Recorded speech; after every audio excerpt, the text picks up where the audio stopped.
crise energética desencadeada pela guerra no Irão pode afetar os preços durante anos, diz o Comissário para a Energia e Habitação. A União Europeia iniciou o processo para desbloquear o empréstimo à Ucrânia em um novo pacote de sanções contra a Rússia. O relatório dos serviços secretos da Suécia diz que a Rússia falsificou dados económicos para parecer mais resistente à guerra e às sanções.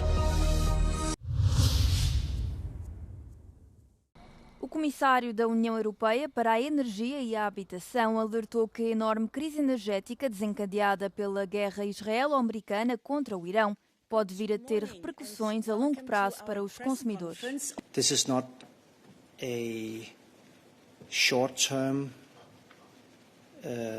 small increase in prices. This is a crisis that is probably as serious as the 1973 and the 2022 crisis combined. And this means that we are looking into some very difficult months or maybe even years, depending, of course, on the development in the Middle East. But even in a best-case scenario, it's still bad. A guerra no Irão pressionou fortemente os mercados globais de petróleo e gás e abalou a União Europeia, que depende de importações de energia. O Comissário para a Energia e a Habitação disse aos jornalistas que os países do bloco continuam muito preocupados com a possível escassez de combustível para aviões, especialmente com a aproximação da época turística. Na terça-feira, os ministros dos Transportes da União discutiram como proteger os consumidores, depois do chefe da Agência Internacional de Energia ter alertado que a Europa tem talvez 6 semanas de reservas de combustível para aviões. O presidente dos Estados Unidos anunciou o prolongamento por tempo indeterminado do cessar-fogo com o Irão, uma iniciativa que visa dar uma oportunidade para que os esforços diplomáticos continuem. A informação foi avançada por Donald Trump pouco antes do termo previsto para a trégua em vigor e que, segundo adiantou, surgiu na sequência de um pedido das autoridades do Paquistão. Isto numa altura em que Islamabad continua a trabalhar na organização da segunda ronda de negociações de paz de alto nível entre Estados Unidos e Irão. As conversações estavam inicialmente marcadas para segunda-feira, mas Teherão retirou-se depois de Washington ter imposto o bloqueio naval aos portos iranianos e apreendido um navio de carga no domingo. It is very important that we give continuity to the process. This is a complex process.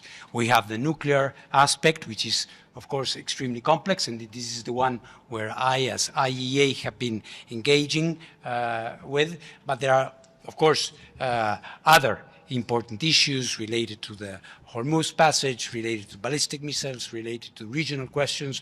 So I think it's very important that an opportunity for peace is given. O Irão ainda não reagiu oficialmente às notícias sobre o anúncio, mas o porta-voz da unidade de Hatam al-Anbiya, da Guarda Revolucionária, prometeu uma resposta contundente em caso de qualquer agressão por parte dos Estados Unidos ou de Israel. E numa mensagem transmitida pela televisão estatal iraniana, a unidade afirmou que irá atacar alvos pré-determinados para dar aos regimes desses dois países uma lição mais severa do que antes. Entretanto, o Estreito de Hormuz, por onde normalmente passam 20% das exportações mundiais de petróleo, permanece fechado, com consequências ao nível dos preços mundiais do crude. O Brent, referência internacional, foi negociado a cerca de $99 por barril na quarta-feira, um aumento de cerca de $4 por barril face ao dia anterior. A União Europeia lançou formalmente o processo interno para desbloquear o empréstimo de 90 mil milhões de euros à Ucrânia e o 20º pacote de sanções contra a Rússia. A Hungria ou a Eslováquia ainda podem impedir estas medidas, mas os diplomatas consideram improvável na sequência da restauração do oleoduto Druzhba. Espera-se que o procedimento seja concluído na quinta-feira.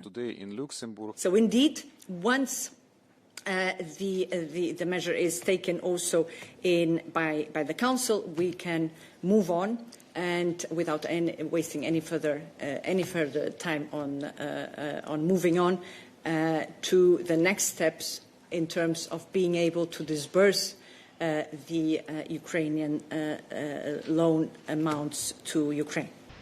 O presidente ucraniano Volodymyr Zelensky afirmou que o oleoduto Druzhba, danificado no final de janeiro por drones russos, foi reparado e pode retomar as operações. Євросоюз просив Україну відремонтувати нафтопровід «Дружба», який росіяни розбили. Ми відремонтували. Сподіваємось, що і Євросоюз буде реалізовувати домовленості. O empréstimo da União Europeia tem estado bloqueado há meses devido ao primeiro-ministro húngaro cessante Viktor Orbán, que acusou Kiev de impedir o fluxo de petróleo por razões políticas. Sanna Marin acredita que a Europa fica vulnerável sem a Ucrânia e diz que a União Europeia tem de desenvolver capacidades militares próprias e aumentar a dissuasão nuclear. Em declarações à Euronews na quarta-feira, a antiga primeira-ministra da Finlândia afirmou que a Europa não pode descartar uma guerra com a Rússia, devendo por isso preparar-se de forma adequada. Russia is, as we speak, they are preparing themselves. They are modernizing their army and they are preparing themselves to much wider fight. So they're preparing for war with Europe? The rest of the continent? I wouldn't rule that out. And we also need to prepare.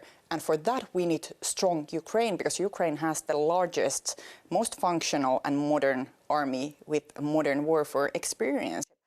Sobre a NATO, a ex-primeira-ministra finlandesa afirmou que a Aliança de Defesa é agora uma organização diferente. Because of the changing relationship between US and Europe, it has already changed, and it is changing, and this is a fact that we cannot escape. And it means that we need to focus on our own game. We cannot anymore only rely on the US presence and US capabilities. We have to build our own. And now we are speaking European defense capabilities and European unity, European military forces. And I think this is extremely necessary discussion, and we should also discuss more about the European nuclear deterrence. This is a discussion that I see happening already, and the necessity to have it. A Alemanha está a reorganizar o seu exército, tendo o ministro da Defesa do país apresentado uma nova estratégia militar na quarta-feira. O governo alemão analisou como é que as ameaças podem evoluir no futuro, que situações são mais prováveis e para que tipo de conflitos é que o país se deve preparar. Selten war eine Militärstrategie so nötig wie in dieser historischen Phase. Die Bedrohungslage hat sich vor allem seit Putins Krieg gegen die Ukraine verschärft. Außerdem wird die internationale Rechtsordnung so sehr in Frage gestellt wie schon lange nicht mehr oder wahrscheinlich seit dem Zweiten Weltkrieg noch nie. Anders ausgedrückt, die Welt ist unberechenbarer geworden und ja, man muss auch sagen, gefährlicher.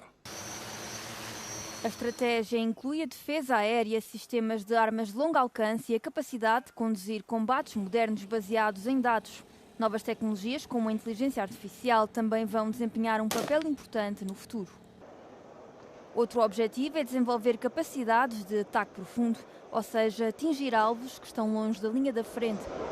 Desta forma, são necessárias armas de precisão de longo alcance, que podem ser utilizadas para eliminar rotas de abastecimento inimigas, centros de comando ou infraestruturas numa fase inicial. O governo alemão está ainda a planear uma expansão significativa das Forças Armadas, visando um total de 460 mil soldados. Atualmente, apenas 184.300 soldados estão no ativo. A reserva militar tem um papel crucial no país, uma vez que, em caso de emergência, a Alemanha funciona como um centro logístico na Europa. O ministro dos Negócios Estrangeiros do Luxemburgo, Xavier Bettel, comparou a discriminação das minorias na Hungria sob o governo de Viktor Orbán às políticas dos regimes fascistas. It's not the fact that I'm gay that I just fight for gay rights, but it's the fact that I fight for minorities, and it's always easier to fight against the smallest group in some countries. Being gay is not a choice, but being homophobic is a choice, and to do politics by blaming someone reminds me seriously that how it starts also with Jewish people and then with gypsies. A legislação de Orbán impõe restrições à exibição de conteúdo sobre homossexualidade e transexualidade a menores. Na televisão, este conteúdo era transmitido em horário noturno e com classificação para maiores de 18 anos. I told to Viktor at that moment when he wants also a ban about in Hungary to speak a bit even about LGBTI questions that I didn't become gay because I watched TV. Bettel falou à Euronews durante uma reunião no Luxemburgo, quando o Tribunal de Justiça da União Europeia decidiu que as leis anti-LGBTQ+ húngaras violam as regras da União Europeia e os direitos das minorias. European Commission applicant supported by Os serviços secretos militares da Suécia dizem que a Rússia está a manipular dados financeiros para esconder o verdadeiro estado da economia, afetada pelas consequências da invasão da Ucrânia. De acordo com um comunicado do Serviço de Inteligência Militar e Segurança da Suécia, apesar dos números oficiais revelarem uma queda do PIB e uma fraca produção industrial, a Rússia está provavelmente a sofrer de uma inflação mais elevada e um déficit orçamental maior do que os números oficiais publicados. Diz o comunicado, apesar do recente período de preços elevados do petróleo, que proporcionou à Rússia um aumento das receitas, seria necessário um preço superior a $100 por barril durante um ano inteiro para sanar o déficit orçamental russo.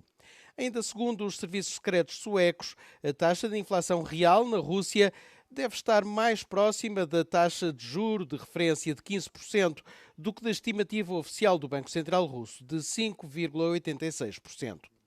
O chefe da agência de inteligência sueca diz que a Rússia está a viver endividada e que Estocolmo registrou indicadores financeiros que podem apontar para uma crise bancária iminente. Numa reunião governamental sobre questões económicas, o presidente russo Vladimir Putin minimizou as estatísticas. Diz que representam tendências geralmente esperadas.